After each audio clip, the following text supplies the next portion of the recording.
Então, rapaziada, estamos aí para filmar a resolução do Enem 2014, exatamente isso que você ouviu. Então é o seguinte, rapaziada, esse gabarito é extraoficial, ou seja, a gente vai fazer pelo que a gente acha que é, tá? É o professor Lucas Spiller Barchinski aqui do IFC Campus Avançado Sombrio e o professor Juliano Boava da Universidade Federal de Santa Catarina, ok? Ou seja, isso aqui é passível de erro, se a gente errar, paciência, beleza, mas a gente acredita bastante no nosso potencial aí, vamos esperar que não tenhamos problema, ok? Bom vídeo aí para vocês, abração!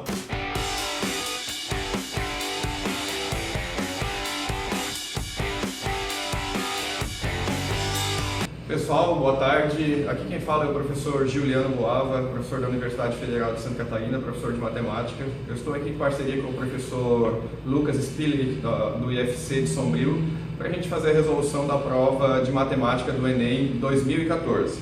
Bom, a gente conseguiu um caderninho azul, tá? Então na ordem nossas questões está baseada nesse caderninho azul.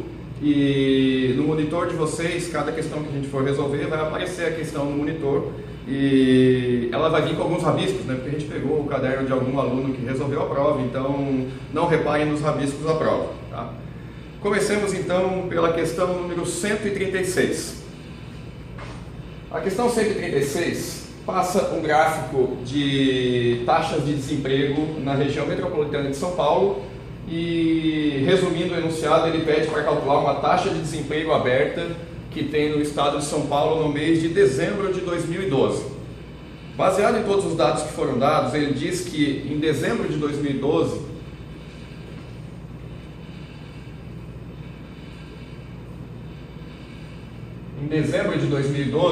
há três taxas que ele cita como taxas de desemprego, que são a taxa oculta, a taxa aberta e a taxa total. Taxa de desemprego. O que ele passa para a gente no enunciado é que as taxas oculta e aberta somadas dão a taxa total de desemprego. Ele fala que em dezembro de 2012, a taxa oculta em dezembro de 2012 é a metade da taxa oculta em junho de 2012. Como a taxa oculta em junho de 2012 é 2,2%, então a taxa oculta em dezembro, que é a metade disso, é 1,1%, certo? Aí falta agora descobrir os outros dados. O que ele pede é essa taxa aberta, que é isso que nós não temos. Mas ele disse também que a taxa total em dezembro de 2012 é exatamente a mesma taxa total em dezembro de 2011, cujo gráfico aponta para a gente 9%. Bom, com esses dois valores, sabendo que esses dois aqui somam 9%, então nós temos que a taxa aberta corresponde a este menos este, que dá 7,9%, que na prova azul corresponde a item E. Ok?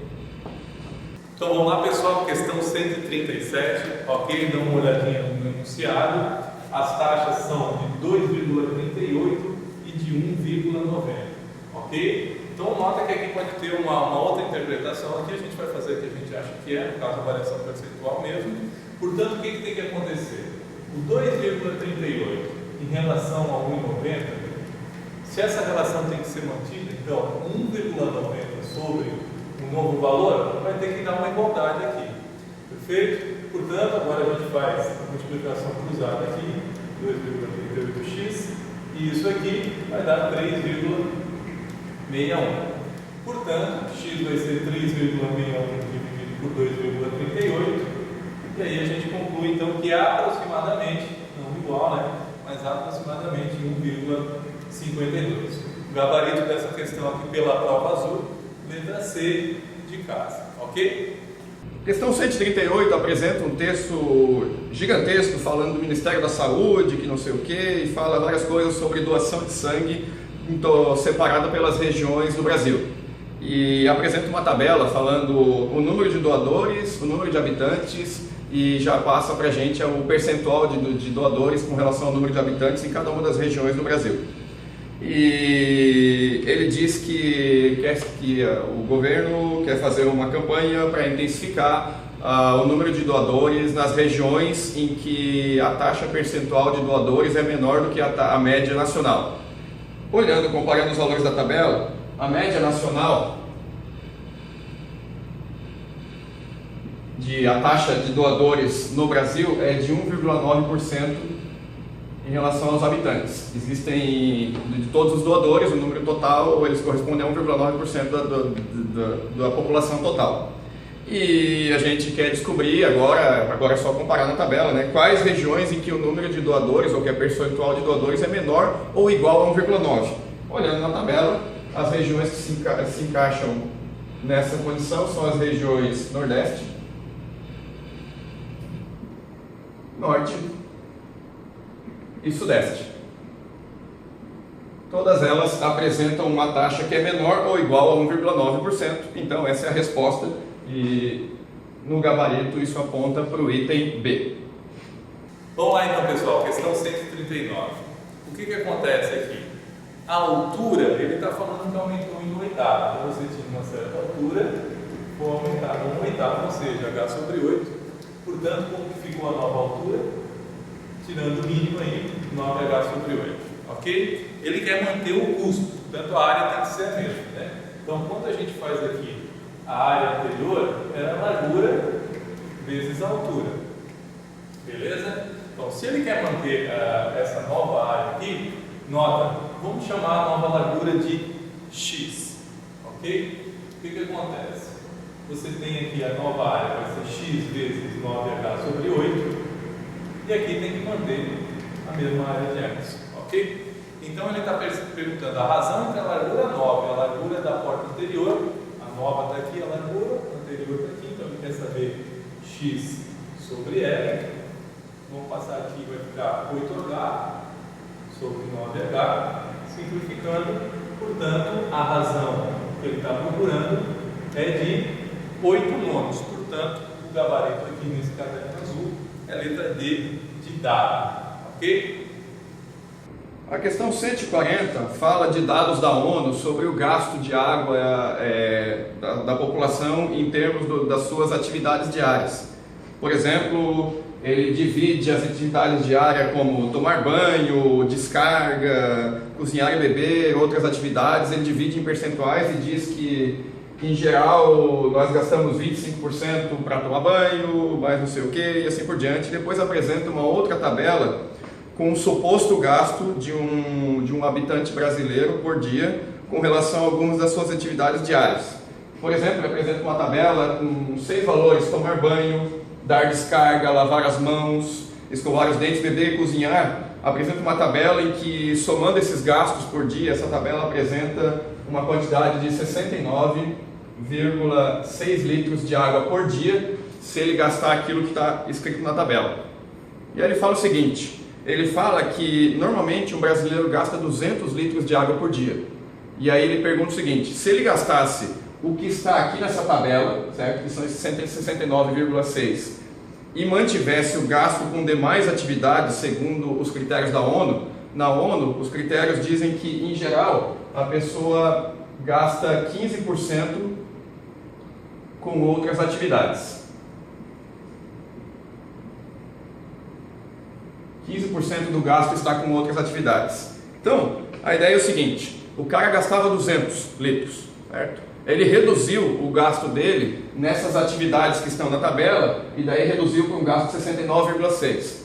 Mas disse que ele não vai fazer mais nenhuma economia. Ele só reduziu o gasto dele nisso, as demais atividades continuaram consumindo o mesmo que ele gastava antes.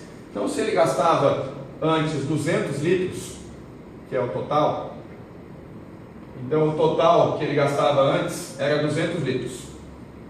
Aí agora ele continua gastando 15% com outras atividades, 15% de 18, diz pra gente que esse 15% aqui corresponde a 30 litros, que é o correspondente a 15% de 200. Então ele gasta 69,6 com aquelas economias que ele fez, ele reduziu esse gasto para 69,6 e permaneceu 30 litros com outras atividades. Então ele gasta agora, o gasto diário passa a ser agora 69,6 mais 30, que dá 99,6 litros de água por dia. E a pergunta é, o quanto ele está economizando? Bom, se ele gastava 200 e agora gasta 99,6, a diferença disso agora dá uma economia de 100 litros, 100,4 litros por dia. e 100,4 litros por dia corresponde à letra C do gabarito da prova azul. Vamos lá então, a questão 141, ok? Então vamos lá, o que é mediana, gente? Mediana é o termo que ocupa a posição central quando os dados são colocados em ordem crescente. Tá? Exemplo, se você colocar 3, 3, 5, 7, 8, tá? A mediana é o 5. No caso de a gente ter um número par aqui de dados, ok? A mediana, como não tem aqui o termo do meio, né? Par de dados, a mais aceita aqui é você tomar a média aritmética desses dois caras, ou seja, a mediana aqui seria 7,5, ok? Então o que a gente vai fazer? Como ele colocou ali que tem que ser classificado pelas medianas, vamos calcular as medianas.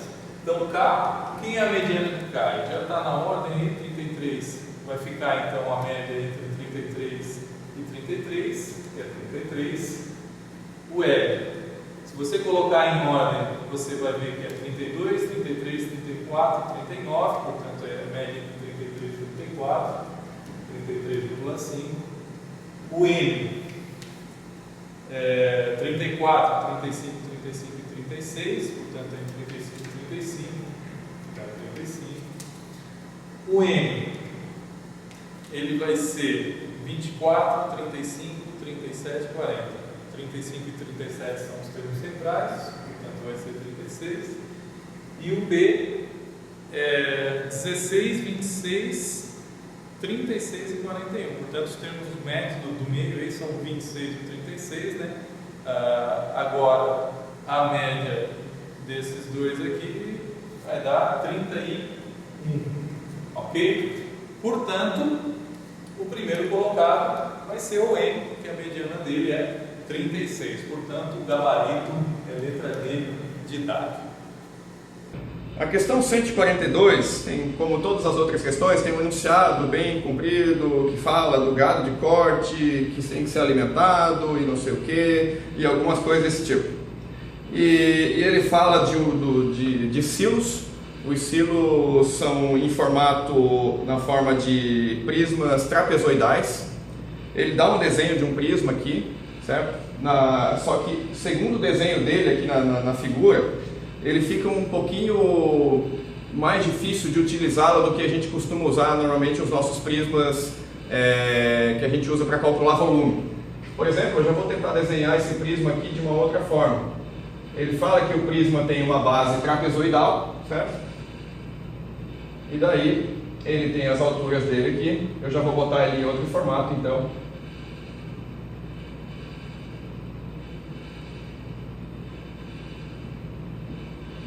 Esse aqui é basicamente o formato do prisma que nós temos agora nessa questão 142. Ele só estava deitado e eu deixei ele em pé no desenho. Aí foi passado para a gente que ele tem 20 metros agora de altura, que antes era chamado de comprimento, certo? Fala que ele tem uma base maior aqui embaixo de 6 metros. E ele fala que na base aqui, essa altura desse trapézio aqui na base, certo? Essa altura mede 2 metros. E ele diz que à medida que eu vou caminhando da base maior em direção à base menor, certo? A cada 1 metro que eu caminho, a largura diminui meio metro. Ou seja, se eu andei 2 metros daqui para chegar até lá, então eu diminui meio metro mais meio metro, então essa base menor aqui mede 5 metros, certo? E, bom, já vamos calcular então, que vai ser preciso depois, vamos calcular o volume desse prisma. O volume é a área da base vezes a altura, certo? Volume do prisma. Sendo que a área da base é a área de um trapézio. A área de um trapézio é base maior, que é 6, mais base menor, que é 5, vezes a altura do trapézio, que é 2. Tudo isso dividido por 2. Essa aqui, então, é o resultado dessa área da base só. Eu ainda tenho que multiplicar pela altura do prisma. E a altura do prisma é 20. O resultado final dessa conta aqui dá 11 vezes 20, que é 220 metros cúbicos. Esse, então, é o volume do silo. Mas não foi isso que ele pediu.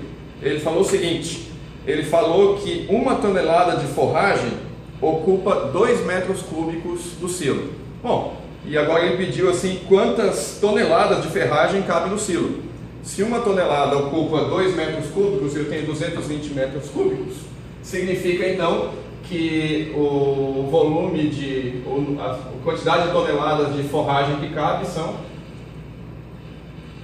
toneladas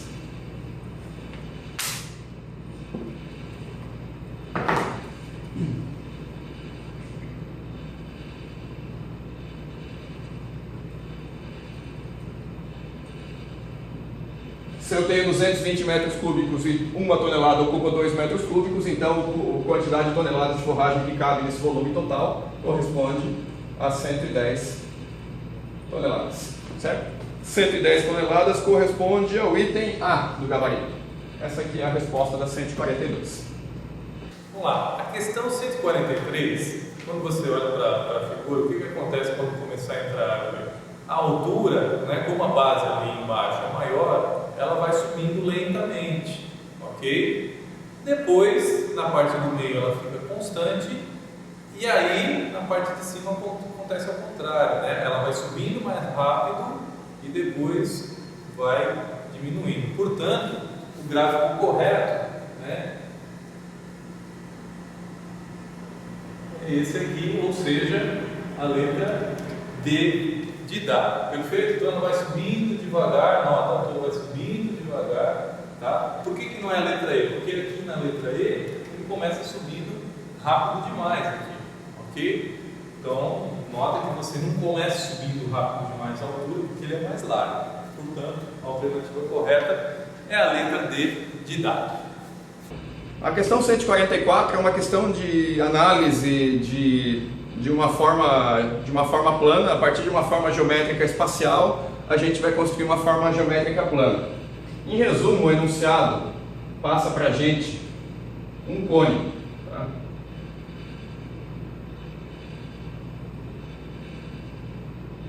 A gente tem um cone que ele fala que é um cone reto, mas cone reto em que ele tem proporções semelhantes aqui da altura com o raio da base, mas não vamos precisar disso. E dado esse cone reto, basicamente o enunciado resume que eu vou fazer um corte mais ou menos por aqui, nesse cone reto, tá?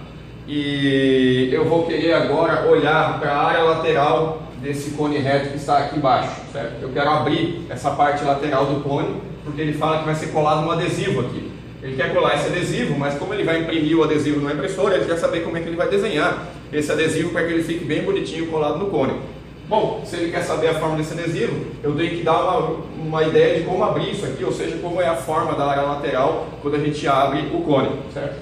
Bom, para quem já brincou de fazer um conezinho com uma folha assim, retorcido, sabe que para montar um cone, quando eu abro o cone inteiro, basicamente o que a gente obtém é um setor de um círculo do cone inteiro, certo? Porém, se a gente faz um corte aqui, é equivalente que esse corte aqui corresponda a um pedaço de circunferência aqui, certo? Então, basicamente, o resultado final que está pedindo para a forma do adesivo é o item E dos desenhos que tem na prova, certo? Então, a resposta é item E da questão 144, lembrando que estamos corrigindo a prova de capa azul.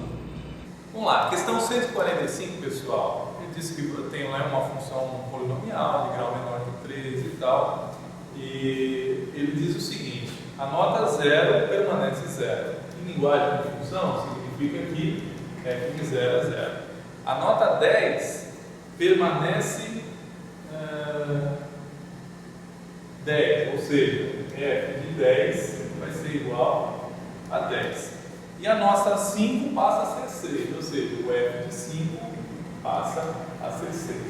Bom, o que a gente tem aqui? Uma função de segundo grau é sempre ax ao quadrado mais bx mais c. Aplicando o f de 0 é igual a 0, então vamos lá, f de 0 vai ficar a vezes 0 ao quadrado, mais b vezes 0, mais c. f de 0, a gente sabe que é 0, desse lado só sobra o c, então c é 0. Segundo dado, vamos lá, f de 10 é igual a 10, ou seja, aqui vai ficar 100a, que é 10 ao quadrado, né? Mais 10b, mais c, ou seja, a gente já sabe que é 0. Tudo isso tem que dar quanto? Deixa eu arrumar isso aqui. Tudo tudo isso tem que dar 10. Aqui, f de 5 é 6. Bom, então como a gente tem aqui 25A, né, mais 5B é igual a 6. Perfeito? O que a gente vai fazer aqui? Vamos multiplicar aqui o sisteminha, né? Vamos multiplicar esse cara aqui por menos 2 para poder anular aqui. Então a gente vai ficar com 100A mais 10B igual a 10. E aqui menos 50A menos 10B é igual a menos 12. Passa a régua aí. Aqui vai dar 50A. Aqui 10 com menos 10 importa. Menos 2. Portanto, A vai ser menos 2 sobre 50, ou seja, menos 1 sobre 25. Ok? A única alternativa que tem o A igual a menos 1 sobre 25 é a alternativa A. Portanto, você já matou aqui o gabarito dessa, vai ser a letra A. Questão 146, a menos daquele enunciado cheio de historinha da Segunda Guerra Mundial, de um número que não sei o que, o resumo é o seguinte: eu tenho o número n, que foi escrito em decomposição em números primos, certo? E diz que a decomposição dele em números primos deu 2 elevado a um certo expoente vezes 5 elevado a um certo expoente y vezes 7 elevado a um expoente z.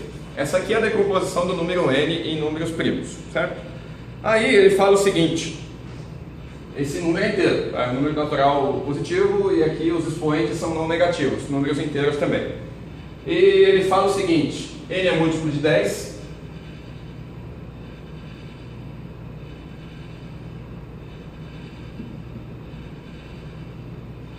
e n não é múltiplo de 7.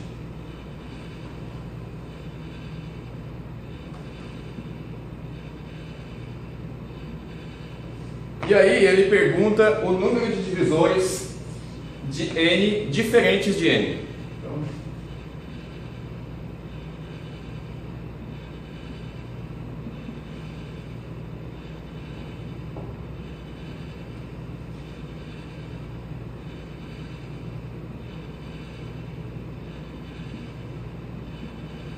esse aqui é o número que a gente quer calcular. Quantos divisores o n tem, certo? Que são diferentes do n. Primeiro de tudo, o enunciado tem um furo, porque quando a gente fala em divisores de n, divisores podem ser números tanto positivos quanto negativos. A palavra divisores, ela pode se estender aos números negativos. Então, a pergunta mais coerente aqui seria o número de divisores positivos de n, certo? Quando a gente tem um número que está expresso na sua decomposição em números primos, o número de divisores desse n, certo, é exatamente o número dos expoentes multiplicados somados com 1. Então, o número de divisores de n é x mais 1, y mais 1, z mais 1. Certo?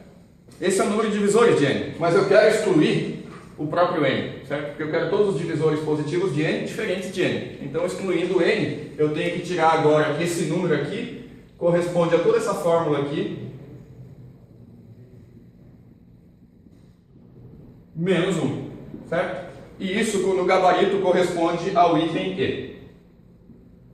Pergunta, onde é que a gente usou isso daqui? Bom, isso aqui foi frescura do enunciado. Tá? Primeiro, quando tu diz que o N não é múltiplo de 7, automaticamente a gente está descobrindo que o Z é igual a 0. Certo? Então essa fórmula podia ser simplificada botando Z igual a 0 aqui, jogaria essa parte fora, sobraria x mais 1, y mais 1, menos 1. Seria uma outra maneira de escrever a resposta. Tá? Saber que o N é múltiplo de 10 só disse pra gente que o x é maior ou igual a 1 e que o y é maior ou igual a 1. Mas o número de divisores independe dessas informações aqui. Tá? Eu achei uma questão razoavelmente sacana ou mal elaborada. Tá? Essa é a minha opinião, mas paciência. A resposta é o item E. A menos que se tivesse uma resposta assim, ó, x mais 1, y mais 1 menos 1, também estaria correta, porque no nosso caso a dedução de que não é múltiplo de 7 corresponde a z igual a 0. E essas expressões são idênticas quando o z é igual a 0. Ok? Então, gente, questão 147, ele quer formar triângulos, perfeito? Um lado tem que ter 6 palitos, ok? 6 palitos não tem como a gente mudar. Então, quantos palitos faltam para a gente completar isso aqui? Então, fica 11 palitos, né? conta feita que é 17 que você tem, menos 6 porque você já sabe um lado. Bom, são 11 palitos, né? Então, como você pode rearranjar os lados? Então, você pode ter 6 e 5, tá? 5 e 6 não pode, porque daí ficariam triângulos congruentes, né? Não pode ser congruente. Então, só o 6 e 5. Aqui você vai ter o 7, o 4, né? O 8, o 3, o 9, o 2, o 10 e o 1. A priori, mas tome cuidado, por quê? A desigualdade triangular diz que a soma de dois lados, A mais B, tem que ser sempre maior que o outro lado. Perfeito? Nota que isso não acontece nesse caso aqui, porque os lados são 9, 2 e 6. Perfeito? Bom, 9, 2 e 6, 6 mais 2 dá 8. 8 é menor que 9, então esse cara aqui está fora. A mesma coisa, a mesma desigualdade triangular aplicando aqui, 6 mais 1 dá 7, 7 é menor que 10. Ok? Esse aqui já dá certo, 6 mais 3 é 9, 6 mais 4 é 10, 6 mais 5 é 11. Então todos ok. Quem são as possibilidades? Esses três casos aqui. Portanto, a alternativa A vai ser a correta dessa questão. A questão 148 é bem bonitinha, de novo, tem um enunciado em que ele fala que tem uma gangorra que está presa aqui a um certo ponto fixo. Essa gangorra tem um cabo aqui de 2 metros, em que a pessoa fica se balançando na gangorra, assim, certo? E daí ela vai andando assim por diante na gangorra. E, em resumo, o que ele disse é o seguinte: coloque os eixos coordenados, fazendo de conta que o ponto onde está fixo essa gangorra, esse balanço, melhor dizendo, não é um balanço, é uma gangorra. Ops, não é uma gangorra, é um balanço. Esse ponto onde está fixo aqui o balanço, ele é a nossa origem das coordenadas. Aqui está o eixo x e aqui está o eixo y, certo? E nada mais pediu para descrever qual é a função que dá este gráfico aqui, certo? Qual é a equação da função que dá esse gráfico que é descrito pela pessoa que está sentada no balanço enquanto ela vai se balançando. Bom, se isso aqui mede 2 metros e obviamente o balanço está sempre com o fio esticado, isso aqui também mede 2 metros, 2 metros, essa coisa descrita aqui, esse gráfico descrito, é obviamente um setor circular, certo? Isso aqui pertence à equação da circunferência que está centrada na origem. Bom, a equação da circunferência que está centrada na origem, de raio 2, ela tem essa equação aqui, x² mais y² igual ao raio quadrado, que é 4. Essa aqui é a equação que descreve todo o círculo, certo? Mas nós queremos na forma de função, o y isolado em função de x dessa parte aqui de baixo. Bom, nessa parte aqui de baixo, eu tenho condições de isolar o y, sabendo que a hora que eu vou escrever y² igual a 4 menos x², eu posso extrair a raiz aqui, porque eu sei que na parte de baixo eu vou extrair e pegar a raiz negativa. Então o y na parte de baixo corresponde a 4 menos x², e é essa equação que eles estavam pedindo. No gabarito isso corresponde à letra D, certo? Essa aqui é a resposta para a questão 148 da prova azul. Bom, vamos lá então. Nesse show tem 45 mil ingressos, né? Tem 5 portões de entrada e 4 catracas cada um. Portanto, a gente tem quantas catracas? 20 catracas. Ok? Em cada uma dessas catracas passa uma pessoa a cada 2 segundos. Beleza? Então ele pergunta qual é o tempo mínimo para que todos passem pelas catracas. Supondo que todo mundo vai e tal. Então vamos lá. Primeiro a gente tem que ver o seguinte: quantas, né, como elas estão distribuídas aí, quantas vão passar por cada catraca. Então vai ficar 45 mil dividido por 20, porta a porta, aqui vai dar 2.250. Perfeito? Isso aqui, 2.250 pessoas para cada catraca. Bom, cada uma leva 2 segundos, portanto a gente vai multiplicar por 2 esse número aqui, né? E a gente vai ter então 4.500 segundos. Ok? Bom, agora a gente vai dividir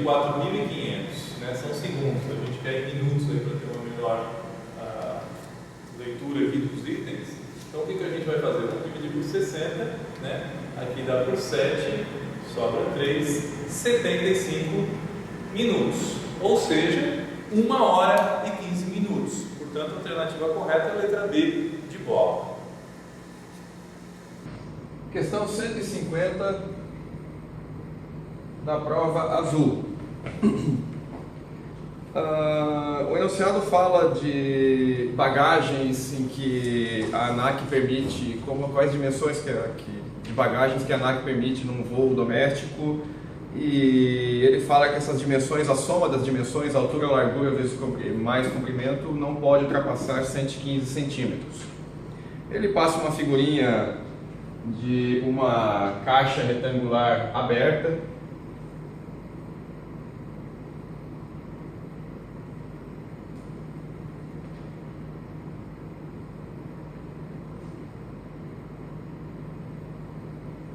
faz de conta que vocês tinham uma caixa de papelão, vocês abriram a caixa de papelão e o formato dela depois de aberta ficou assim.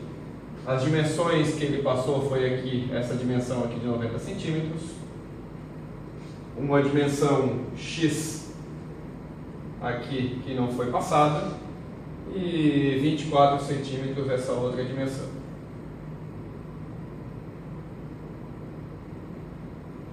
Ele perguntou qual é o maior valor que X pode ter para que essa caixa não ultrapasse as medidas permitidas pela ANAC. Bom, basicamente o que nós temos que descobrir é, na hora de montar a caixinha, quem são as 3 dimensões que aparecem nessa caixinha. Bom, não é difícil de ver que esse 24 centímetros que está aqui corresponde exatamente ao mesmo 24 centímetros que está aqui, certo? E aos mesmos 24 centímetros que estão aqui. Significa então que uma das dimensões da caixa é 90 menos 48, certo? 90 menos 48 corresponde a uma das dimensões da caixa e isso daqui dá 42 centímetros. A outra dimensão é o 24 centímetros e a outra dimensão é o X, certo? Pergunta então, X mais essas duas outras dimensões não pode ultrapassar os 115. Significa então que 42 mais 24 mais X é menor ou igual a 115. Isso diz pra gente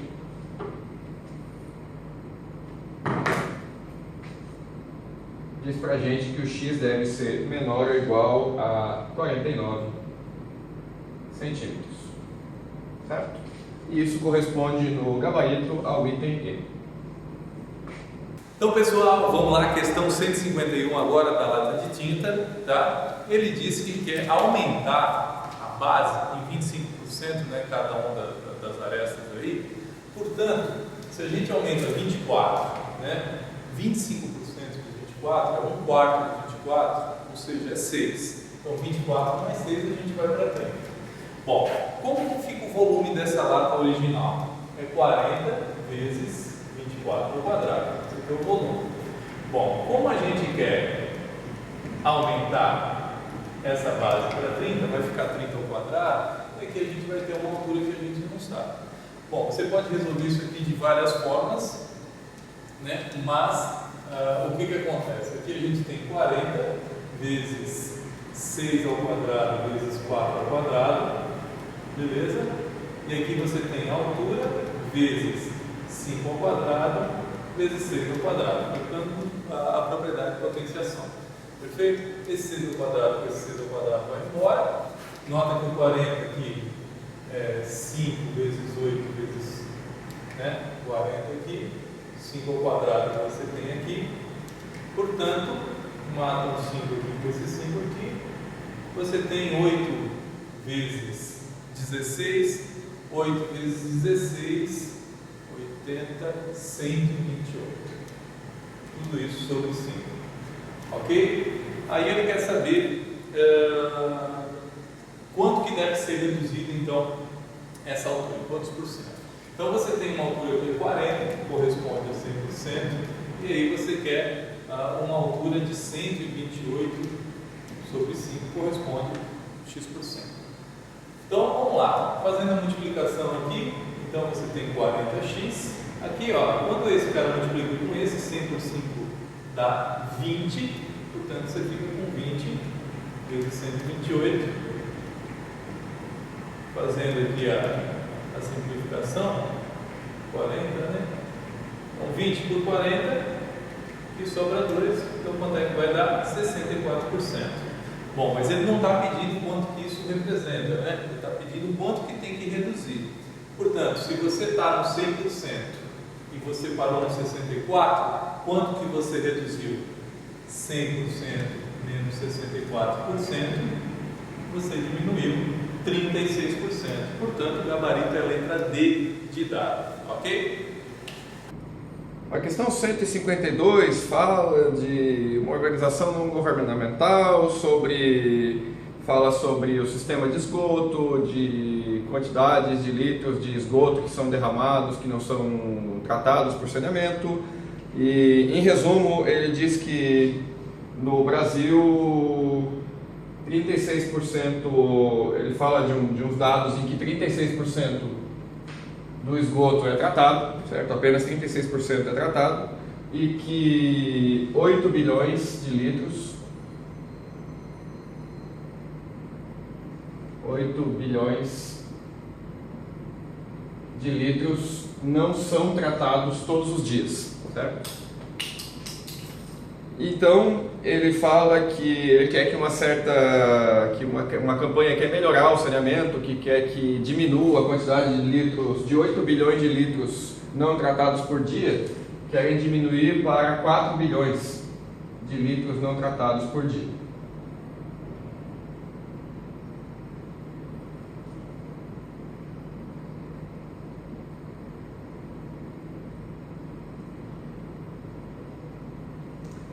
E aí a pergunta é: qual é o percentual de esgoto que passará a ser tratado? Bom, se eu tinha que 36% do esgoto antes era tratado e 8 bilhões era o número de litros não tratados, então esses 8 bilhões de litros não tratados corresponde a 64% do volume de litros de água do total, certo? Do volume de litros de água de esgoto, 36% tratado, 64% não era tratado. E foi falado também que o volume de esgoto gerado permaneceu o mesmo, ou seja, não mudei o volume, 8 bilhões não eram tratados, agora eu passo a ter 4 bilhões não tratados. Bom, se isso aqui correspondia a 64%, agora isso aqui vai corresponder a 32% do total, certo? Se então agora eu tenho 32% não tratados, significa então que a partir de agora eu terei 100 menos 32%, 68% de litros tratados, certo? 68% do total de esgoto vai ser tratado. E isso corresponde ao item B de bola do gabarito. Vamos lá então, pessoal, questão 153, que fala da empresa lá, dos funcionários e tal. Bom, aí ele pediu qual deve ser o aumento na receita, né? Para manter o mesmo número. Bom, então a gente tem que ver o quanto que vai aumentar essa folha salarial, perfeito? Então nota o seguinte, né? Quantos por cento teve o ensino fundamental? Nota que o aumento foi de 20, né? De 50 saltou para 70. Portanto, foi 20 do universo de 50 trabalhadores do ensino fundamental, né? E esses, por sua vez, representam um percentual de 12,5%, ou seja, de 12,5 sobre 100. Tá? Isso vai ser o que vai, em percentual, que vai ser aumentado correspondente ao ensino fundamental. O ensino médio, ele aumentou 30, né, de 150, perfeito, trabalhadores no total, e esses caras representam 75% da empresa, ou seja, 75%. E, finalmente, o superior, que aumentou 10, né, de 10 trabalhadores, ou seja, aumentou 100%, né, e esses caras também correspondem a 12,5% desses esquemas. Então, vamos ver quanto em percentual isso aqui vai aumentar nessa folha salarial. Então, ó, esse cara aqui marca com esse, 2 vezes 12,5 dá 25, 25 por 5, sobra 5, 100. Só fazer a simplificaçãozinha aqui. Aqui, corta, 75 por 15 dá 5, 5 vezes 3, 15 por 100. Aqui 10 por 10 dá 1, né? Então fica 12,5%. Tudo isso somando 5 mais 15, 20, 32,5%. Ou seja, vai ter um aumento de 32,5% na folha salarial. Ok? 32,5% de 400 mil reais, quanto é que é? Basta você fazer a multiplicaçãozinha, você vai ver que dá 130 mil reais, ou seja, o gabarito é a letra B de bola. A questão 154 fala do boliche. Primeiro ele conta um texto para explicar como é que funciona o boliche. Você tem que jogar a bola e derrubar os 10 pinos. Aí, depois de contar como é que funciona o boliche, ele inventa uma pontuação para o jogo de boliche que não tem absolutamente nada a ver com a pontuação oficial do jogo. Mas tudo bem, é só uma questão hipotética da prova, em que ele diz o seguinte: 5 pessoas estão disputando o jogo de boliche e a contagem que elas fazem é o seguinte: elas jogam, se elas fizerem strike, elas marcam um ponto. Se elas não fizerem strike, não conta nada. E daí, na verdade, então tu conta quantos strikes tu fez em relação ao número de jogadas que você fez. Conclusão, ficou o seguinte: tem 5 jogadores disputando a prova. O jogo, jogador 1, jogador 2, 3, 4 e 5. E diz que o jogador 1 fez 50 strikes em 85 jogadas. O jogador 2 fez 40 strikes em 65 jogadas. O jogador 3 fez 20 strikes em 65. O jogador 4 fez 30 strikes em 40. E o jogador 5 fez 48 strikes em 90. Bom, está aqui o número de strikes de cada um e o número de jogadas. Strikes, jogadas, strikes, jogadas. E a questão diz que o ganhador, o vencedor do campeonato, é aquele que tem o melhor percentual de aproveitamento de strikes por jogada. Ou seja, eu quero saber qual a divisão desses números aqui que dá maior. Bom, não tem segredo, né? Vai à luta, calcula cada um deles na calculadora ou acha mínimo múltiplo comum dessas frações aqui para botar todas elas com o mesmo denominador. Aí basta comparar o denominador logo em seguida. Ok, cada um escolhe o seu processo. Eu escolhi fazer na calculadora, que é muito mais fácil. E daí na calculadora eu descobri que a fração que dá o maior valor é a fração 30 sobre 40, que corresponde a 75% de aproveitamento. E a resposta então que o ganhador do campeonato é o jogador número 4, e isso corresponde à letra D do nosso gabarito. Vamos lá então, pessoal, questão 155, né, que fala da média ponderada e diz que o peso de química é 4, o peso de física é 6, tá? Portanto, vamos pegar aqui o candidato 1, vamos calcular a média ponderada dele. Como é que fica? Fica 20 vezes o 4 mais 23 vezes o 6, tudo isso dividido pela soma dos pesos, ou seja, 4 mais 6, 10, ok? Então aqui a gente fica com 80, aqui a gente fica com 138, dividido por 10, né? Isso aqui então vai dar quantos? Ó, 218 dividido por 10, então vai dar 21,8. O candidato 2, vou deixar para depois, eu vou pegar o candidato 3 agora, né? O 2 tem uma variável, não quero mexer com ele agora. Então vamos lá. É 21 vezes o 4, mais 18 vezes o 6, tudo isso dividido pela soma dos pesos, que é 10. Tá? Portanto, vai dar 84, aqui 60, né? Com 48, 108, dividido por 10. Portanto, isso aqui dá 192 dividido por 10 e dá 19,2. Nota que esse cara aqui teve o desempenho melhor, ok? Portanto, se ele quer vencer, se o candidato 2 quer vencer a competição, ele tem que tirar uma certa nota em química, vezes 4, né, que é o peso de química, mas a nota dele de física foi 25, né? Tudo isso tem que ser maior do que 21,8. Perfeito?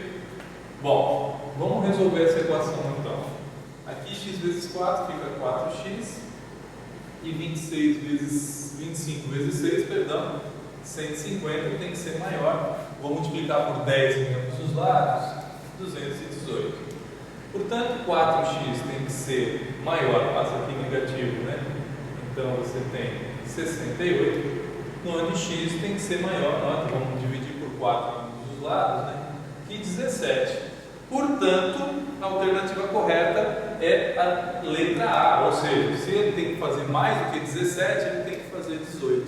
Perfeito? Então, gabarito letra A. Questão número 156 é aquela típica pegadinha de eu tenho proporções, mas como eu estou mudando o volume, então essas proporções elas têm que entrar em cada uma das dimensões e não no resultado final do volume.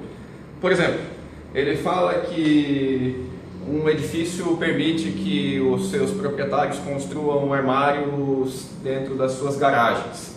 E daí na planta tem um desenho já das dimensões do armário e diz que o armário na planta, o desenho na planta, as dimensões do armário são 3 centímetros por 1 centímetro por 2. Isso aqui na planta, certo? Mas a escala real diz pra gente que a planta, em relação à visão real dos tamanhos, está em 1 para 200.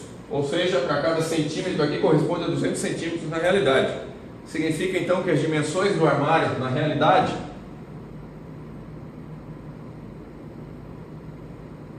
as dimensões do armário têm que ser multiplicadas em 200 em todas as entradas.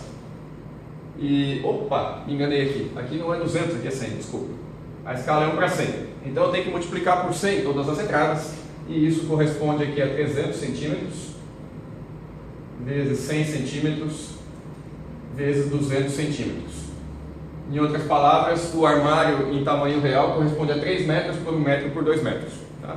E pedir o volume desse armário na realidade e não na planta. Então, para achar o volume, basta multiplicar as entradas. Como foi pedido o volume em centímetros cúbicos, basta multiplicar esses 3 números aqui. E a multiplicação desses 3 números corresponde aqui a 6 zeros com um 6 na frente. Então corresponde a 6 milhões de centímetros cúbicos. E essa é a resposta indicada pelo item E na prova. Vamos lá então, pessoal, questão 157. Uma questão razoavelmente tranquila, né? Por quê? Porque ele fala ali da loja, tal, que teve as estatísticas sobre as numerações dos sapatos com um defeito, né? E, enfim, também fala aí que a média de distribuição desses zeros e uns é igual a 0,45, que são os dados que interessam para a gente, né? Então, o que aconteceu? Ele está pedindo aí, a loja encaminhou um ofício ao fornecedor de sapatos explicando que não serão mais encomendados os sapatos de cor. Primeiro, olha só, ali você teve uma média de 0,45. O que significa isso? Significa que você teve mais zeros do que uns, ok? Por quê? Porque se você tivesse mais uns do que zero, a média estaria acima de 0,5, perfeito? Bom, então, o que acontece? Quem teve maior reclamação aqui, ou seja, apareceram mais zeros, né? Portanto, foi a cor branca. Segundo dado, o que mais apareceu lá, nota, como que a gente chama no conjunto de dados o elemento que aparece mais vezes? Moda. Portanto, a moda foi 38, significa que o calçado de número 38 é o que teve mais citações. Portanto, a alternativa correta é a letra A, ou seja, a cor branca e a numeração 38, ok? A questão 158 fala de probabilidades. Fala de um teste para uma certa doença que ele tem uma certa eficácia e essa eficácia é medida através de uma tabela.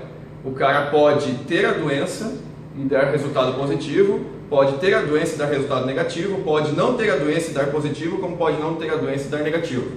E a tabela mostra um teste realizado para um certo exame, pega uma amostra de pessoas e os resultados, se deu positivo ou negativo de acordo com o teste, e a tabela mostra o seguinte: o teste pode ter dado negativo ou positivo para essas pessoas e para pessoas que tinham e não tinham a doença. Então, a doença está presente e a doença está ausente. nessa tabela os resultados do seguinte: quando a doença está presente e o resultado foi positivo, foi em 95 das pessoas, foram no total aqui da pesquisa da amostra que tem 200 pessoas, aqui apareceram 5, aqui 15 e aqui 85. Está dizendo então, dessas 200 pessoas escolhidas, 100 tinham a doença, 100 não tinham. Mas na hora que aplicou o exame, para essas 100 que tinham, 95 deu positivo, 5 negativo, e analogamente aqui para as que não tinham a doença. E a pergunta é sobre a sensibilidade do teste. A sensibilidade do teste é medida o seguinte: ela é a probabilidade de o resultado dar positivo, dado que a pessoa tem a doença, certo? Então, se a gente quer descobrir uma probabilidade, dado que a pessoa tem a doença, a gente vai olhar simplesmente para essa parte da tabela, certo? A gente quer saber o que acontece com a probabilidade de dar positivo ou negativo entre essas 100 pessoas que têm a doença presente. A parte do ausente não participa dessa parte da probabilidade. É claro que dá de resolver também com probabilidade condicional, uma fórmula de probabilidade condicional, mas nesse caso é mais fácil olhar simplesmente para esse lado de cá. Então, a sensibilidade é medida como esse 95 dividido pelo total de pessoas. Então, 95 dividido por 100 corresponde a 95%. Então, esse aqui é o valor da sensibilidade que foi pedido. E esse valor da sensibilidade corresponde ao item E da prova. Certo? Vamos lá então, pessoal, questão 159, a questão das mudas de maçã, que a gente tem que deixar um espaço de 3 metros entre elas e tal, esse tipo de coisa. Bom, o que acontece, né? Aqui a gente vai fazer uma distribuição, né, da seguinte forma: nota que o primeiro ponto tem que ser aqui para observar, né, a restrição de 3 metros daqui e daqui, o outro pode ser aqui, o outro pode ser aqui, e aqui não pode mais, porque daí não tem como manter uma distância de 3 aqui do 14. Perfeito? Bom, onde que está o detalhe agora? Nota, você não pode até colocar o ponto aqui, mas você perderia espaço. Ok? Bom, então, o que você faz nessa condição aqui? Você desloca aqui pela metade, ou seja, você coloca esse ponto de forma a formar um triângulo equilátero entre esses pontos aqui. Da mesma forma aqui e da mesma forma aqui. Mas por que isso? Porque se você deixasse nessa outra situação, nota que aqui em cima você não consegue colocar esse cara aqui. Perfeito? Porque a distância do 9 até 11,5 é 2,5. Perfeito? Bom, portanto, o que a gente vai fazer agora? Agora você vai distribuir outros pontos aqui, ou seja, nota que essa distância aqui é 3, né? Aqui também é 3, aqui também é 3. E essa distância aqui, tá, é a altura de um triângulo equilátero de lado 3. Ou seja, aqui é 3, aqui é 3, aqui é 3, aqui é 3 raiz de 3 sobre 2. Beleza? Bom, 3 raiz de 3 sobre 2, essa altura aqui dá aproximadamente 1,7 dividido por 2, aí vai dar um 0,85, vezes 3 dá um 2,55. Então ele não vai chegar bem no 9. Então você coloca o outro cara aqui, o outro cara aqui, o outro cara aqui. Ok?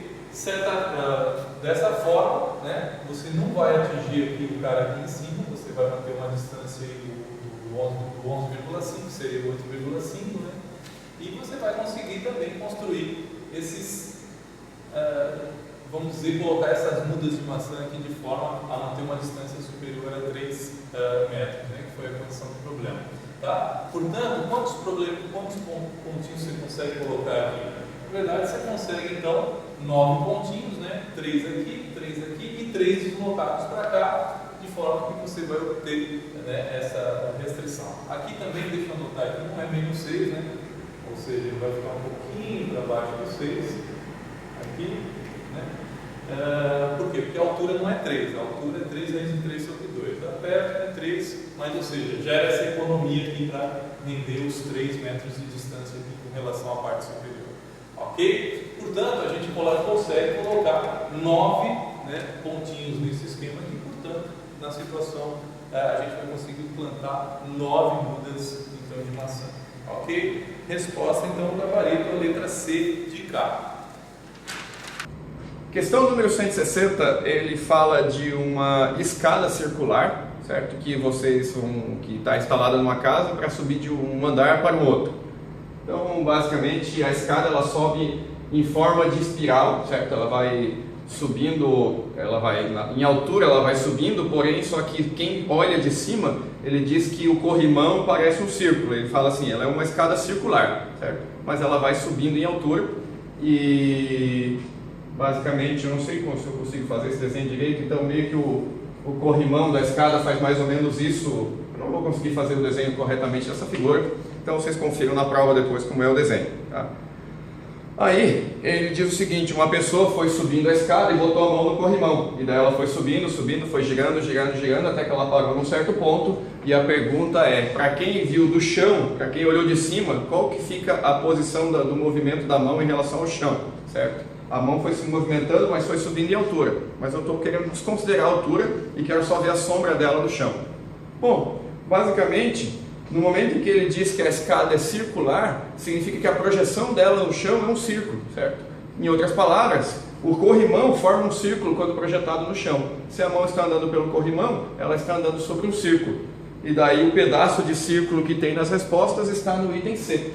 Então, a resposta aqui dessa questão 160 é o item C. Ok? Vamos lá então, pessoal, questão 161, né? Então, a condição que o problema coloca, né? Ele quer, aquele reagente que apresentar a maior quantidade dos resultados do seu experimento acima da média encontrada para aquele reagente, acima da média, tá? Então, basicamente, você tem que fazer a média de cada coluna e ver quantos valores são superiores àquela média. Por exemplo, a primeira coluna, se você fizer a soma aí, você vai encontrar 18 mais 19, 30 dividido por 5 dá 6, ou seja, a média é 6. Perfeito? Quantos valores dessa coluna são acima de 6? Um só, tá? Bem pouquinho. A segunda coluna é do reagente 2. Nota que se você somar, você vai ter 13, mais 6, 19, mais 5, 24. 24 dividido por 5 dá 4,8. Quantos são os valores maiores que 4,8? 4 valores. Perfeito? Portanto, você já chegou na sua resposta, porque é impossível você ter 5 valores maiores do que a média. Você pode ter 5 valores maiores ou iguais à média, mas maiores não tem como, ok? Portanto, você já chegou na resposta, ou seja, o reagente 2 é o que satisfaz a condição do problema, tá? Portanto, o gabarito é letra D de bola, perfeito? A questão 162, ela apresenta vários dados. Ela fala do consumo de energia, certo? Que o consumo de energia ele é dado pelo quanto a pessoa gasta, multiplicado pelo valor do quilowatt-hora, mas somado a uma certa taxa fixa que é de acordo com a iluminação pública. Quanto mais a pessoa gasta, se ela está em certas faixas de gastos, essa taxa pública fixa ela vai aumentando. Então ele deu uma fórmula lá que o valor pago do consumo, sei lá, o valor da conta, ela é igual ao consumo vezes o valor do quilowatt-hora, que é a taxa que eles chamam, mais a taxa que eles chamaram aqui do COSIP, que é uma taxa fixa que depende do quanto a pessoa gastou, e ele botou uma tabelinha dizendo quanto custa o valor do COSIP de acordo com certas escalas de gasto. Até 80 kW não gasta, não paga nada, de 80 a 100 paga R$2, 100 a 140 3 e de 140 até 200 paga R$4,50. E aí ele diz que também essa taxa aqui custa 50 centavos, certo? Isso aqui vale 50 centavos. E tem uma certa pessoa que está gastando demais, ela gasta 150 kWh.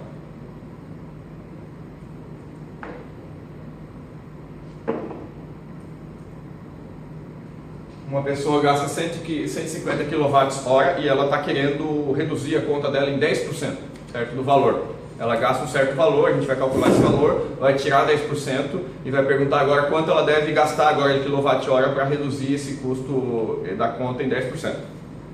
Se ela gasta 150 kWh, significa então que o valor da conta dela ele deve ser igual ao consumo, que é 150, vezes a taxa, que é meio. Esse produto aqui dá 75, certo?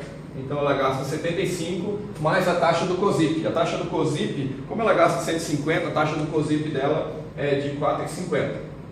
Somando esses dois valores, o valor da conta dela nesse mês, antes dela economizar, custa R$ 79,50.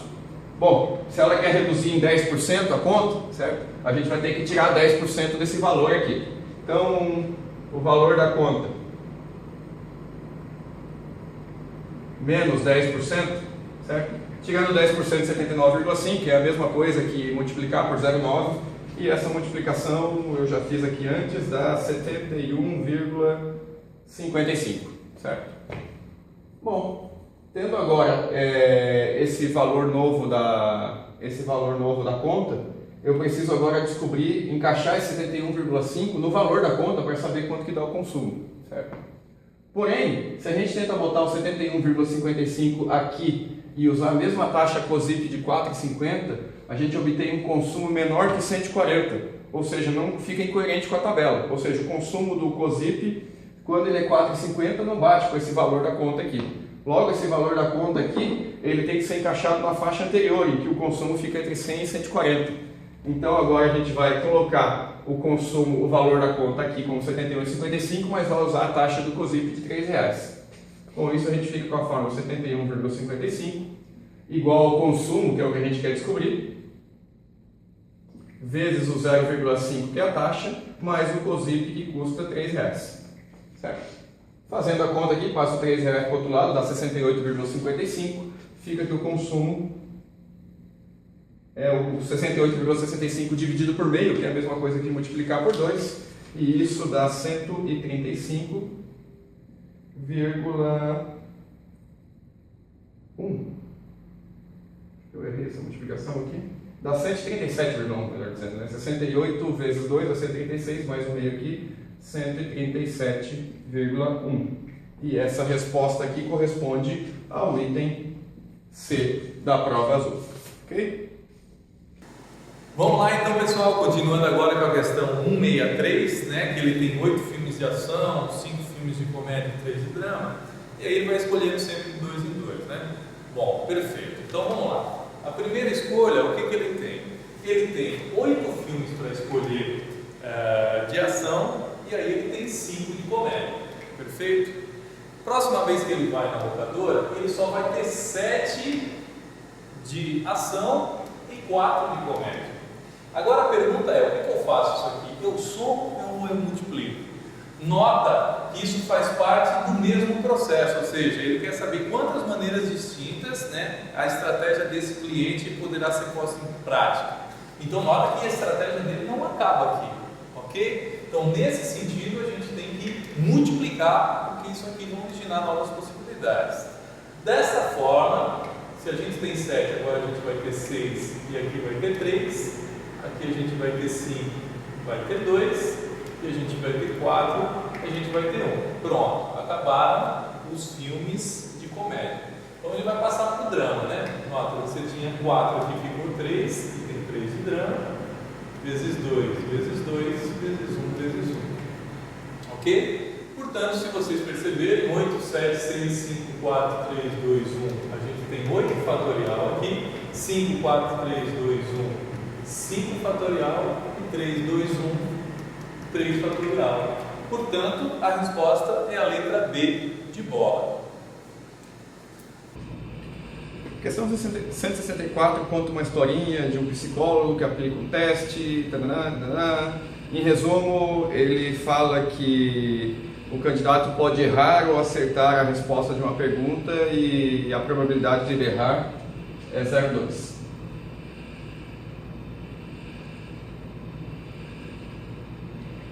E a esse candidato será feita uma série de perguntas, até 10, e a série de perguntas acaba quando ele erra 2 perguntas. Se ele errar 2, acabou. Aí o problema pergunta qual a probabilidade de ele acabar o teste exatamente na 5ª pergunta, ou seja, que ele erre a 2ª pergunta exatamente na 5ª pergunta. Então, basicamente, para ele errar para ele acabar o teste na quinta pergunta, ele tem que errar exatamente a segunda pergunta aqui na última. Então aqui na última ele vai ter que errar. Por outro lado, nas 4 primeiras, ele vai ter que acertar 3 e errar uma, certo? Mas a gente não sabe em que ordem isso acontece. Então aqui, nessas 4 primeiras, eu tenho uma errada, mais 3 certas. Para eu calcular de quantas maneiras isso aqui pode acontecer, a probabilidade de ele errar uma e acertar 3, independente da ordem aqui dentro, a gente tem que usar a probabilidade binomial. A gente vê de quantas maneiras isso pode ocorrer, diferentes. A gente pode ter um erro na primeira, na segunda, na terceira e na quarta, ou seja, ele pode ter combinação de 4, 1 a 1 maneiras de aparecer esse primeiro erro, certo? Combinação de 4, 1 a 1. E agora veja as probabilidades que tem de dar uma errada e 3 certas. Uma errada tem probabilidade de 0,2, 3 certas tem probabilidade de 0,8 vezes 0,8 vezes 0,8, ou seja, 0,8 ao cubo. Essa daqui é a probabilidade de ele errar uma e acertar 3 nas 4 primeiras perguntas. Mas a gente ainda quer que ele erre a última pergunta, a quinta. Então eu tenho que multiplicar todo esse resultado ainda por 0,2. Aí com uma boa calculadora, a gente digita todos esses valores e descobre que a resposta é 0,08192, que corresponde ao item B do gabarito. Bom, questão 165, gente. O que acontece? Na verdade, ele está trabalhando aqui com velocidade, né, um pouquinho de física envolvido no negócio, mas o que a gente tem que perceber é que ele deu a distância em quilômetros e o tempo em minutos e segundos. Então, a forma mais fácil de você abordar esse problema é transformar o quilômetros em metros, ou seja, 2,1 quilômetros. A gente sabe que são 2.100 metros. E 1 minuto e 24 segundos, né? A gente sabe, então, são 84 segundos. Ok? Então você tem 2.100 metros para 84 segundos. Bom, o que você vai fazer aqui? Então você vai calcular a velocidade média que esse carro pode ter. Como que calcula a velocidade média? Velocidade média é a distância dividida pelo tempo. Portanto, você vai ter 2.100 dividido por 84. Isso tudo vai dar um total de 25. Ok? Aí você pergunta, então é a 25 a letra A. Não, muito cuidado, como as suas unidades aqui são metros e segundos, aqui a gente tem metro por segundo, 25 metros por segundo. Como as placas estão em quilômetros por hora, a gente tem que fazer a conversão. Ou seja, 25 metros por segundo vezes 3,6, né, que é a conversão que a gente faz em física, isso vai me dar 90, né, agora, quilômetros por hora. Portanto, tem que tomar muito cuidado aqui com essa pegadinha aqui. 90 km por hora é a letra C de carro e isso finaliza a questão. A questão 166 ela é razoavelmente simples. Ele apresenta o quanto, na verdade, ele apresenta gráficos que informam quanto que um cliente pode gastar em reais em termos do número de minutos que ele usou o celular dele para 5 operadoras telefônicas de telefonia. E aí ele diz o seguinte: um cara está interessado em gastar exatamente R$30 por mês e pergunta qual é o plano mais vantajoso para ele. Bom, aí a gente analisa todos os gráficos que tem e vê na altura R$30 qual é aquele que dá o maior número de minutos para ele. E daí é bem fácil de ver por todos os gráficos que estão aqui no desenho da prova, que pegando aqui no R$30 a gente vai ver que o gráfico mais vantajoso é o gráfico do item da operadora C, e isso corresponde na resposta então ao item C. Certo? Então, vamos lá, pessoal, agora a questão 167, né, da empresa farmacêutica. Ele falou que o medicamento é produzido com 5 milímetros de raio, tá? Primeiro vamos entender, olha só, você tem aquele comprimidinho, então na base você tem uma semisfera e em cima também uma semisfera. Juntando as duas você tem uma esfera, né, inteira. Portanto, como que vai ser o volume? Então você tem o volume da esfera, que é 4/3 de πr ao cubo, né? 4/3 de πr ao cubo, né? Mais volume do cilindro. Como que é o volume do cilindro? É a área da base, que é πr ao quadrado, vezes a altura. Bom, então vamos lá. Quando o raio é 5, que é o que ele coloca na questão, então você tem 4π vezes 125 dividido por 3, mais isso aqui vai ficar com a altura 10, né, que é padrão, 10 vezes 25, 250π. Ok? Uma altura, isso quando a altura é 5 milímetros. Quando a altura é 4 milímetros, a gente tem o que? A mesma coisa. 4π agora, r ao cubo, fica 4 ao cubo. Então vai dar 64 sobre 3, mais, de novo, aqui continua 10 a altura não muda, 4 ao quadrado 16, então você vai ter 160π, né? E aí ele está pedindo aqui a redução do volume. Então o que a gente tem que fazer? A gente vai fazer isso menos isso, perfeito? Então vamos lá.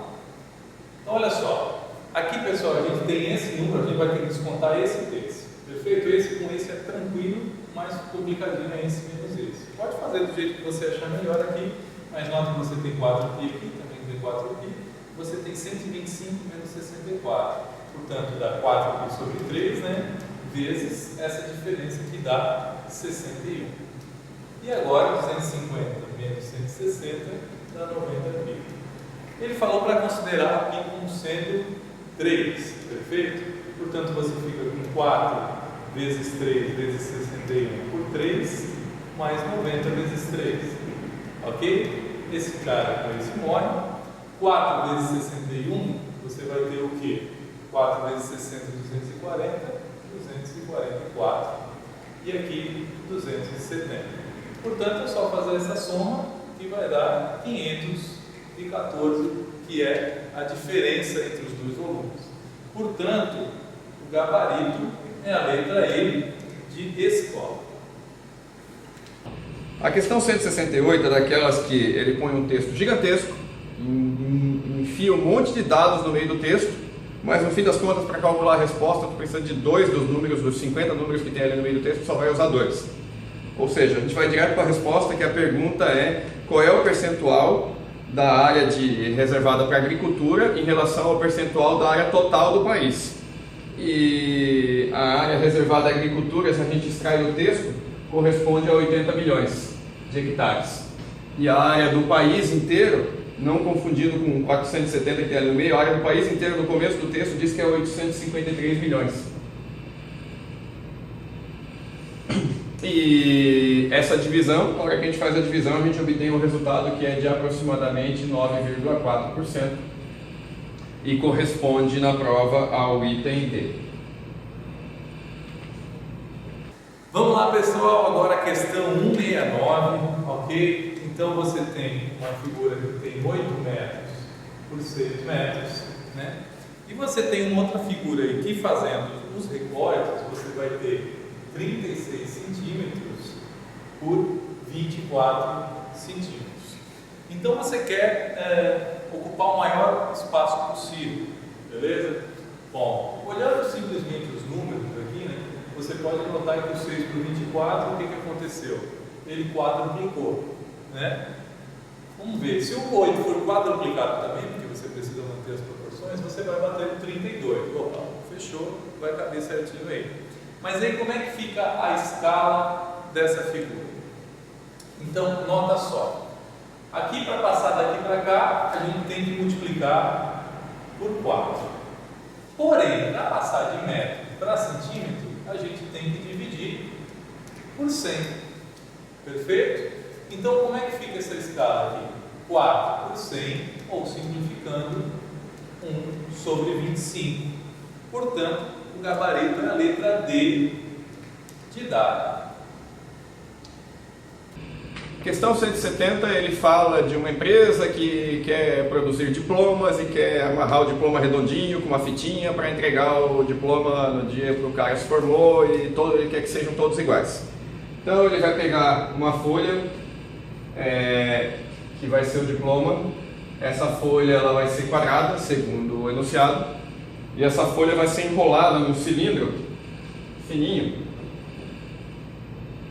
para que depois que eu enrole, bem apertadinho, a gente vai lá, amarra a fitinha e depois tira o cilindro. Aí na hora que tirar o cilindro vai ficar o canudo bonitinho para ser entregue no dia da formatura.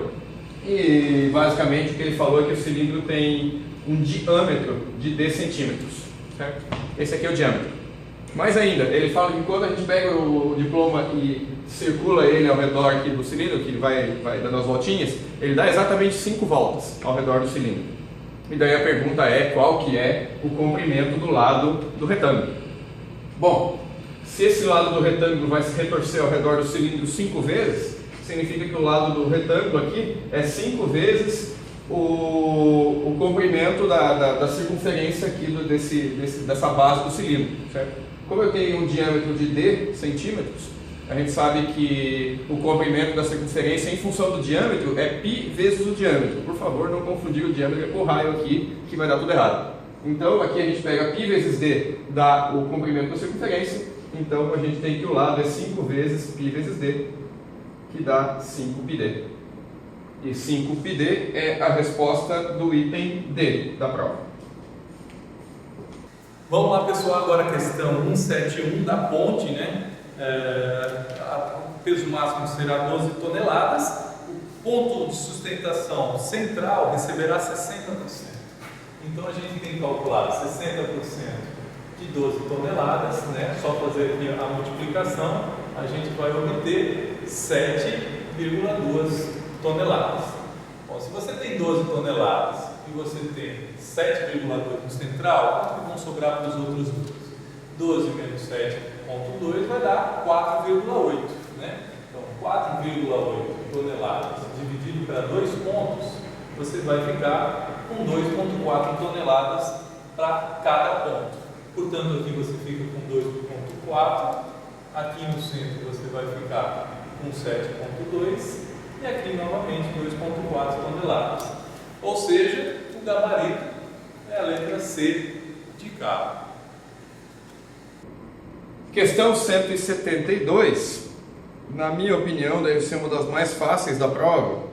Ele conta de novo aquele texto gigantesco com os incas e o seu sistema de numeração chamado quipus, e aí vai falando e fala, mas como o texto com objetivo matemático mesmo tem pouquíssimas informações para extrair do texto. Então ele fala que um sistema de numeração desses quipus, ele vem através de uma corda com nozinhos, e que esses nozinhos determinam o número decimal.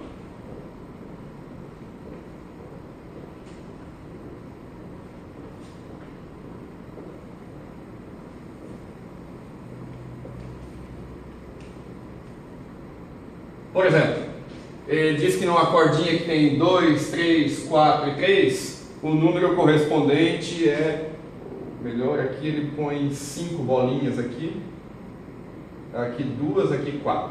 Tá? O desenho oficial dele tem esse número de bolinhas. Então esse 2 bolinhas aqui, com esse 4, com esse 5, com esse 3, ele diz que isso determina o número 2453. Sensacional, né?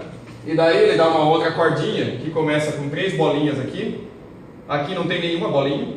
E aqui depois tem 6 bolinhas. E depois na última parte aqui ele tem mais 4 bolinhas. Daí a pergunta, que número é esse? Opa!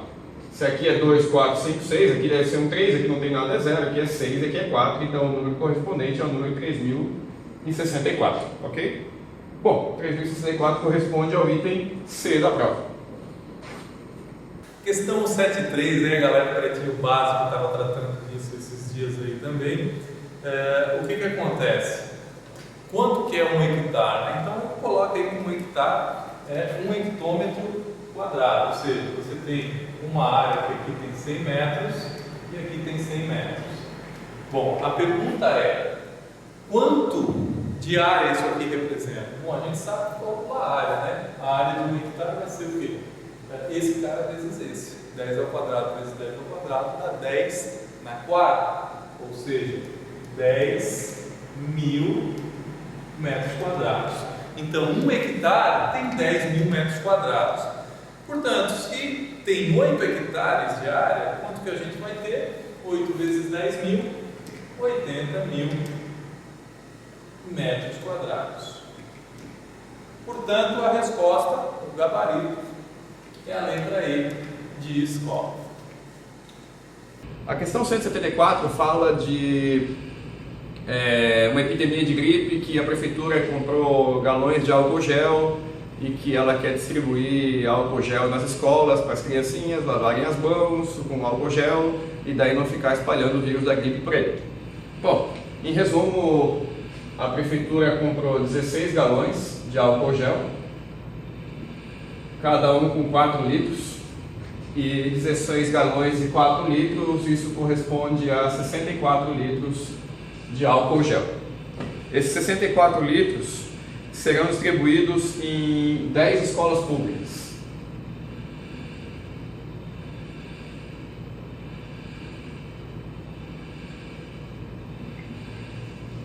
E vamos ver, e cada escola pública vai ter 20 recipientes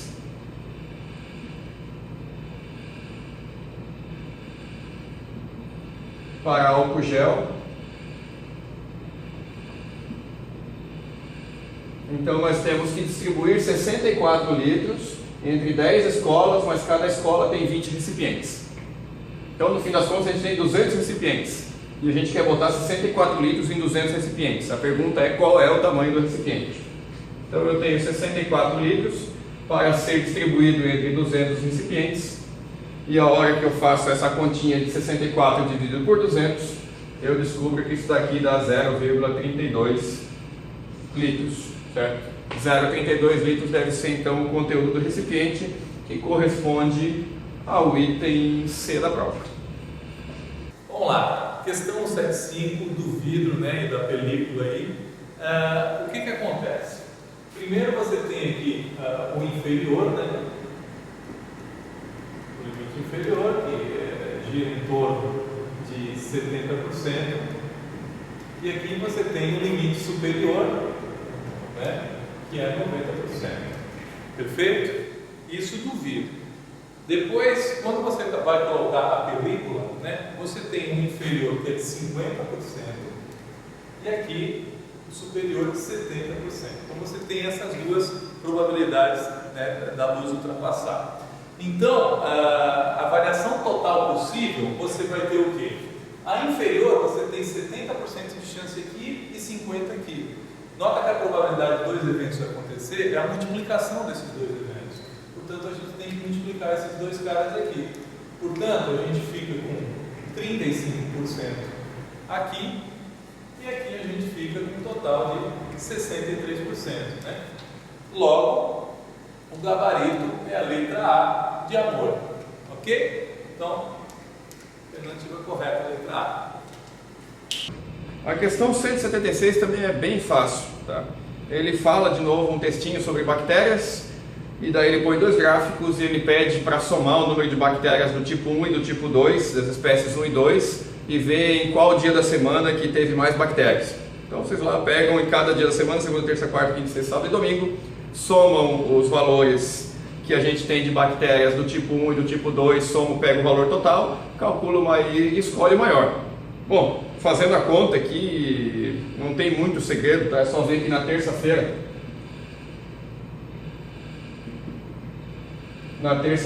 a hora que a gente soma o número de bactérias do tipo 1 e do tipo 2, a gente obtém uma quantidade de 1.900 bactérias e, bom, basicamente é isso é só isso que a questão quer dizer. Nos outros dias, quarta, quinta, sexta, sábado, domingo e segunda, todos os outros dias não menor que 1.900. Então a resposta da prova é a terça-feira, que é o item A. Vamos lá, pessoal, questão 177 do fazendeiro, né, que ele tem um depósito aí, e ele coloca que a aresta da parte de baixo, né, é um dobro da aresta cônica da parte de cima, tá? Então como é que a gente vai organizar? Nós vamos pegar a arestazinha pequenininha, a gente vai chamar de A, tá? Portanto, a de baixo vai ser 2A.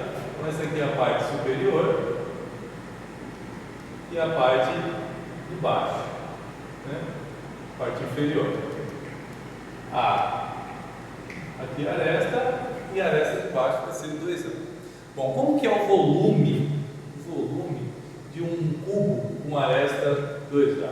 Portanto, nesse caso aqui, o volume vai ser a dimensão ao cubo, lá no cubo. No caso, 2A elevado ao cubo, que dá 8A ao cubo. Nesse aqui superior, quem que vai ser o volume? O volume vai ser A ao cubo. Aqui não precisa de parênteses, tem só um A ao cubo. Portanto, quem é o volume total? O volume total vai ser esses dois somados, ou seja, 9A ao cubo. Bom, o que está sendo dado aí é que para encher metade dessa parte de baixo, ou seja, para encher 4 ao cubo, ele levou 8 minutos. Perfeito? E aí ele está pedindo para encher todo o restante do depósito. Bom, todo o restante quanto é que é? Todo o restante é 5. É 5, tá certo. 9 é o total, 4 já foi enchido, portanto 9 menos 4, 5 ao cubo, vai levar quanto tempo para encher? Então você tem uma regrinha de 3 aqui, né? Você vai ter 4A ao cubo x, 8 vezes 5A ao cubo, portanto o x vai ser 40A ao cubo dividido por 4A ao cubo, vamos simplificar aqui, x é igual a 10 minutos. Portanto, o gabarito é a letra B de bola. A questão 178, ela dá vários dados e é uma questão que, se não prestar atenção, a gente comete diversos errinhos, tá? Ele fala que uma certa residência consome por mês, tá? Na verdade diariamente, consome por dia 20.160 watts-hora. Esse aqui é o consumo diário de uma certa residência. E daí ele fala que nessa residência há 100 células de painéis solares, certo? 100 células. Cada uma dessas células tem 6 centímetros por 8 centímetros, é uma célula retangular, certo? E ele fala que cada célula produz 24 watts-hora por centímetro de diagonal. Então eu tenho as células que medem 6 por 8, se elas medem 6 por 8 e são retangulares, a sua diagonal aqui mede 10 centímetros por Pitágoras, essa aqui é a diagonal. Então eu tenho que 24 watts-hora é produzido nessa célula para cada centímetro de diagonal. Se eu tenho 10 centímetros na diagonal, isso me diz então que cada célula produz 240 watts-hora por dia. Então cada célula produz 240 watt-hora. E daí, a pessoa, se ela tem 100 células, significa então que ela produz por dia 240 vezes 100, 24.000 watts-hora por dia, que é mais do que ela gasta. E daí ela perguntou o que ela tem que fazer com as células dela para ela produzir exatamente o que ela gasta. Ou seja, eu tenho que acrescentar mais células, eu tenho que tirar mais células. Bom, se eu produzo mais, porque eu produzo 24.000 e consumo 20.160, obviamente eu tenho que tirar as células. E daí, eu tenho que tirar de acordo com que a produção final dê exatamente 20.160. O que a gente vai fazer aqui? A gente vai pegar o 24.000, que é o total que nós estamos produzindo com 100 células, diminuir de 20.160, que é o consumo diário, para a gente descobrir que a gente tem que retirar da nossa produção 3.840 watt-hora tem que ser tirado da nossa produção. Bom, 3.840 watt-hora é o que eu tenho que tirar da produção, mas como cada célula produz 240 watt-hora, então o número de células a serem retiradas tem que ser 3.840 dividido por 240, e essa divisão dá exatamente 16. Em outras palavras, eu devo retirar das minhas 100, eu devo retirar 16 células para que eu produza exatamente o que eu consumo na casa. Logo, a resposta é o item A da prova. Vamos lá, pessoal, questão 7.9, quase no final aí. Vocês devem ter cansado de assistir tudo isso aqui, porque, pô, tinha texto pra caramba, né? Enfim, o Enem preza por isso, pela leitura, mas vamos lá. Então, a pessoa sempre comprava semanalmente aí alguns itens que custavam R$10 a unidade, beleza? Então, vamos supor que ela comprava X unidades. Na matemática a gente faz isso. Então, ela sempre gastava 10x, perfeito? Era isso que era o valor que ela gastava atualmente, tirando os R$6 aí que ela sempre levava para qualquer emergência. Então ele disse que foi aumentado 20% o preço desse produto. Bom, se estava 10 e foi aumentado 20%, 20% de 10 é 2. Portanto, o produto começou a custar R$12. Mas aí ele não conseguiu mais levar X unidades, ele conseguiu levar 2 unidades a menos, né? X menos 2. E a quantia que ele levava, geralmente, quanto que ele levava? 10x mais 6, deu exatamente para comprar essas x menos 2 unidades. Portanto, 12 vezes x menos 2 unidades, o gasto foi exatamente igual a 10x mais 6. Portanto, depois de montar essa equaçãozinha aqui, agora é só resolver. Vai dar 12x menos 24 igual a 10x mais 6. Nota que isso aqui a gente fica com 2x igual a 30, portanto, x vai ser igual a 15, ok? Bom, e aí, qual era a quantia que essa pessoa levava? Basta você substituir aqui, né, no x, você vai ter 10 vezes 15 mais 6, ou seja, 150 mais 6, R$156. Ou seja, o gabarito é a letra B de bola, tá? Por último, a última questão da prova, chegamos ao final, questão 180. A última questão de matemática da prova. A última questão fala de uma pessoa que viaja entre cidades A e B e de avião, certo? Tem uma cidade A aqui, tem uma cidade B aqui, e a pessoa costuma viajar entre as cidades A e B de avião. E ele fala que essa viagem, tanto de A para B quanto de B para A, ela dura exatamente 6 horas. Certo? Esse é o tempo da viagem. Aí ele também conta uma historinha, usando, obviamente, como as cidades estão a uma certa distância, provavelmente elas vão ter o mesmo fuso horário. Daí ele contou que um certo dia, a pessoa saiu da cidade A às 15 horas e chegou na cidade B às 18 horas, no horário local daqui. Saiu às 18 horas, 15 horas daqui e chegou às 18 horas daqui. A pergunta é, bom, se a viagem tem 6 horas, alguma coisa está errada. Óbvio que está errado porque a gente está considerando fusos horários diferentes. Então, dessa informação aqui, a gente já consegue descobrir qual é a relação entre os fusos horários, certo? Se tivesse aqui exatamente o mesmo fuso horário entre A e B, ele deveria chegar, a hora que ele chega aqui depois de 6 horas, ele deveria chegar às 21 horas em relação ao horário de A, certo? Então, significa que quando aqui é 18, aqui é 21, ok? Isso significa, então, que o horário de B é 3 horas a menos em relação ao horário de A. Então, B está 3 horas a menos em relação